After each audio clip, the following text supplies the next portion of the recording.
మార్చి 2 రాష్ట్రానికి వస్తున్నారు బీజేపీ అగ్రనేత కేంద్ర హోంమంత్రి అమిత్ షా. బీజేపీ విజయ సంకల్ప యాత్రలో షా పాల్గొననున్నారు. 10 ఏళ్లలో మోడీ చేసిన అభివృద్ధిని ప్రజలకు వివరిస్తున్నారు కమలం నేతలు. హైదరాబాద్ టూర్లో కేంద్ర మంత్రి పురుషోత్తం రూపాల ఆటోలో ప్రయాణించి డ్రైవర్ల సమస్యలను తెలుసుకున్నారు. గత బీఆర్ఎస్ ప్రభుత్వ అవినీతిపై రేవంత్ సర్కార్ ఎందుకు చర్యలు తీసుకోవడం లేదని ప్రశ్నించారు బీజేపీ లీడర్లు.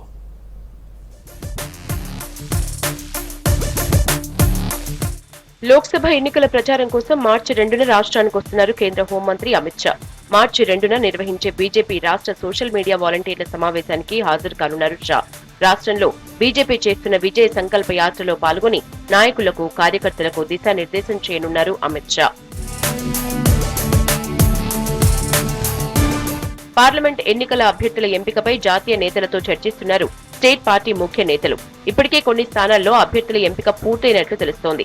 సిట్టింగ్ ఎంపీలకు లైన్ క్లియర్ కాగా కొన్ని స్థానాల్లో తీవ్ర పోటీ ఉన్నట్లు సమాచారం. వీటిపై 1-2 రోజుల్లో క్లారిటీ వస్తే అభ్యర్థుల్ని ప్రకటిస్తారని పార్టీ వర్గాలు చెబుతున్నాయి.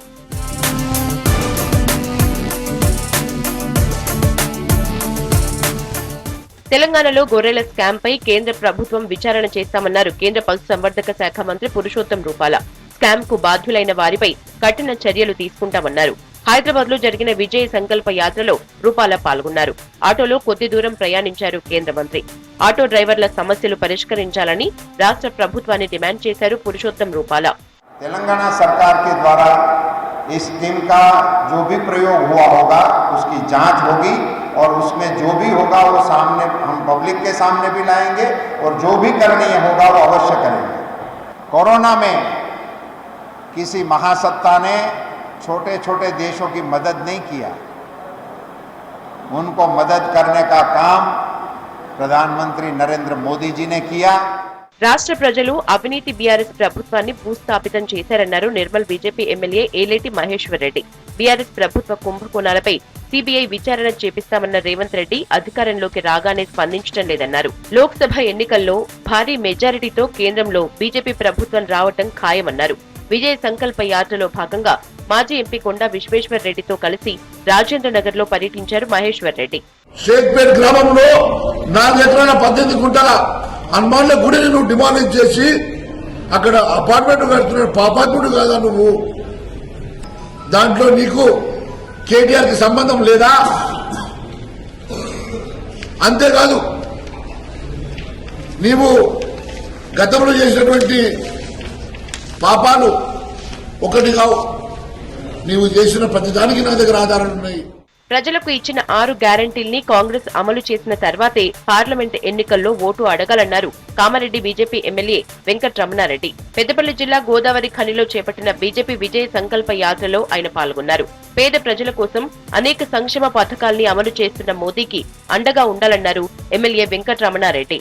ఇవాళ నరేంద్ర మోడీ గారి పాలన వేరు, ఏదైతే మాట్లాడతాడో ఆ మాట మీద నిలబడే వ్యక్తి ఆయన. ఇక పోతే రద్దయిన నోటు లాంటిది ఏ పార్టీ? రద్దయిన నోటు లాంటిది బీఆర్ఎస్ పార్టీ. ఆ బీఆర్ఎస్ పార్టీ పాత ముఖ్యమంత్రి కట్టిన కాళేశ్వరం పలిగిపోయిందని, జతికిపోయిందని, కుంగిపోయిందని ఇప్పుడున్న కొత్త ముఖ్యమంత్రి పోయి 10 సార్లు చూపెడుతున్నాడు. అంగట్ల బర్రెను చూసి వచ్చినట్టున్నది. బర్రెను చూసి, పొదుగును చూసి ఎన్ని లీటర్ల పాలు ఇస్తుంది అని అడగచ్చు, కానీ ఈయన అంగట్లో తీసుకుపోయి పోతను చూపెట్టి 10 లీటర్లు ఇస్తుందని చెప్తున్నాడు. గత 10 ఏళ్లు పాలించిన బీఆర్ఎస్ కు ప్రజా సమస్యలపై చిత్తశుద్ధి లేదన్నారు బీజేపీ నేత రఘునందన్ రావు. పటాన్ చెరు ఎమ్మెల్యే మహిపాల్ రెడ్డికి రియల్ ఎస్టేట్ మీద ఉన్న శ్రద్ధ ప్రజా సంక్షేమంపై లేదన్నారు. ఈదుల నాగులపల్లిలో రైల్వే టెర్మినల్ భూసేకరణ దగ్గరే ఆగిపోవటం విచారకరమన్నారు. వచ్చే పార్లమెంట్ ఎన్నికల్లో బీజేపీకి ప్రజలు పట్టం కట్టడం ఖాయమన్నారు రఘునందన్ రావు. ఈదుల నాగులపల్లి రైల్వే స్టేషన్ చుట్టూ సుమారు 500 ఎకరాల ప్రభుత్వ భూమి ఉన్నప్పటికీ కూడా ఈ రోజు దాకా ఇటు పటాన్ చెరువు, అటు సంగారెడ్డి నుంచి ప్రాతినిధ్యం వహించినటువంటి ఎమ్మెల్యేలకి ముందు చూపు లేకపోవడం వల్ల ఈదుల నాగులపల్లి రైల్వే టెర్మినల్ ఎక్కడుంది అంటే భూసేకరణ దగ్గర మాత్రమే ఆగిపోయింది తప్ప 2 అడుగులు కూడా ముందుకు పడలేదు. రాష్ట్రంలో బీజేపీ విజయ సంకల్ప యాత్ర 5వ రోజుకు చేరింది. కేంద్ర మంత్రులు, ముఖ్య నేతలు యాత్రలో పాల్గొంటూ క్యాడర్లో జోష్ నింపుతున్నారు.